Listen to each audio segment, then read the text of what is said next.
Hi, it's Chris here from techtablets.com. Just doing a quick value comparison here. I'm not going to compare the specs because it's not really fair. We have an Atom versus a Core M, so I won't really go into that. But I just wanted to show you that the value you kind of get from China when you think about the power and the system you get specs wise compared to say the Surface here. Now this is a Surface. I paid 719 euros for the Surface tablet here and 149 euros for the keyboard. Now it's a really high quality system from Microsoft. We know the Surface line now. It's quality, it's good, and it has Microsoft support and backing and all of that. Now on the other hand here I have this Chinese tablet here, which is the Cube i7. Now the screen is flickering on the video, but trust me, in person it's not doing that at all. It is running at 60 Hertz. Both the screens are running at 60 Hertz. But for some reason there is this flicker thing happening that I don't know why that is doing that on the video. Anyway, so both of these systems are Windows 8.1 systems here, tablets. They both have 4 GB of RAM. That's about where the similarities end there, because the Cube, this cost me $3.99 US. That was a special one-off kind of deal price, and the keyboard cost me $65 US. So already it's about half the price of the Surface. For what I paid here in Spain and Europe, this cost me almost 1,000 US, and this whole up was around, you know, 465 US dollars. Now it has a Core M in it. This has a Core M, 4 GB of RAM, and a Core M. This is an Atom chip on it. So this Cube here, it's half the price, and it is twice as powerful than the Surface here. So it's something to consider and think about. But the Cube itself is not a perfect system. You don't really have any support outside of China. You do have basic email support. If you do have problems, you're going to have to send the tablet back to China for a refund. Once you buy it, you find that you've got problems. With the Surface, you know that you can have a local service center deal with that, or Microsoft will sort you out. If you've got a problem, they'll get that sorted for you, which is good. But with the Cube here, on the other hand, the Chinese tablet, it's going to be more of a drama. You've got to think about that. Now the keyboards on both of these, because it's a different size tablet here, it's not really that fair to compare them, because that's 10.1 inches and it's a 3:2 ratio, and both of the tablets do have small trackpads, but you know, you've got that limited size there on the Surface 3, so typing on it is a little bit more cramped, although the keys are probably around about the same size as they are here on the Cube. They are together, and so it's easier, at least for not a very good typist like myself, to touch the keys at the same time. So when typing on it, sometimes it'll do you typos because the keys are so close together. The Cube, on the other hand, I find it's a little easier because they're individual island style keys there, and they're really good. Now the trackpad, as I mentioned, you do have the left and right clicks here on the Surface 3, so I can, you know, just go up here, right click there, not a problem, and left click and drag, proper actual mouse hardware keys in there within the trackpad.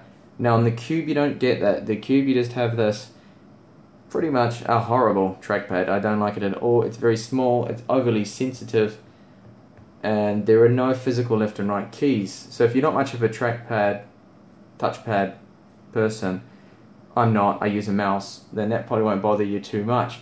The keyboard is backlit as well. This isn't. There's a few differences. You know, you only get that one fixed angle as well. So they are 2-in-1s. Both of them disconnect. You can remove it like so. You can stow the tablet away. And when the Surface has 3 angles.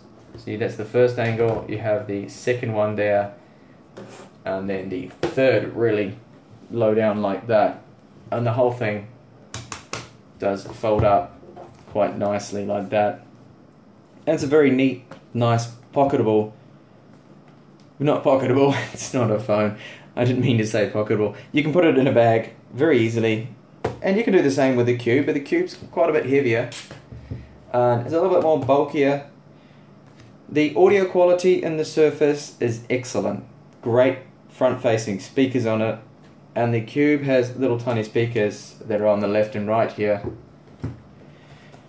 That they're hopeless. They're right here, and they're not very good at all. The camera on the Cube is also not very good at all. I mean, you can get away with web chat, Skype, using your video chat programs. That's fine, but it's not the kind of quality you get from the front-facing camera and the rear-facing camera you do on the Surface. The Cube's quality on the web cameras is not that good. But despite that, when it comes down to value, which is really what this video is about here, you're going to think that this cost me $465 US, and I have quite a bit of power here. I have a nice 1080p screen, even though it is flickering on the video, but it's a nice screen, really good viewing angles. It's an all-in-one glass solution laminated display, what they call it, and it's good. And then for what cost me here in Spain, that is, I know in the US these are cheaper, much cheaper. You pay $5.99 US for the model I've got here, but I paid 719 euros, which is around 800 US for it. So a lot more expensive. We're talking like double the price for half the power. Then, as I mentioned, you've got that premium build quality, you have the support. Yeah, it's different, but that's just to get an idea there of the value you can get if you are looking around for something.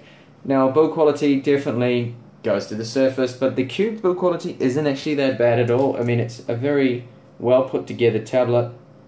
It's a one-piece aluminium alloy back, I should say, and yeah, it's put together quite well. There's no like creaking, or the case isn't gonna pull apart here. The front and the back aren't really gonna. They're not like creaking. It's not going to move apart or anything. It's not going to open up on you. It's really well put together. It is a solid tablet. So the build quality from Cube that I've seen so far, it has to be one of the better ones out of China. And the keyboard quality as well. It feels like typing on like an Acer or something like that. It's good.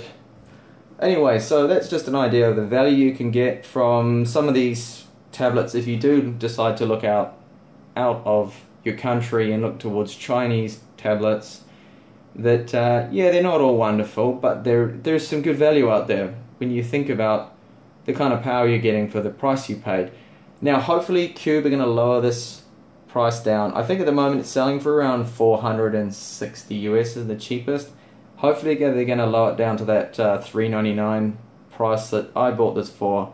It was a limited offer, but I think they will be dropping the price down. So you need to just think about that maybe if you are interested in trying to find a good value tablet, then that the Cube isn't actually that bad. But it does also have one more flaw that I almost forgot to mention, that the USB 3 port at the moment has issues. There's some kind of hardware issue that I'm only getting USB 2 speeds out of the port. This is not the case, of course, on the Surface. The Surface is USB 3 port that you can see right here on the side.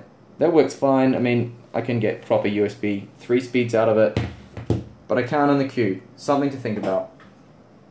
Anyway, I hope you liked the video. If you did, please give me a thumbs up. That'd be really nice of you to do that. And do subscribe. I'll have more up and coming videos on these tablets from China, and maybe a few more videos on the Surface 3 as well, and any other known brands that I can pick up later on. Thank you for watching the video, and hopefully catch you in my next one.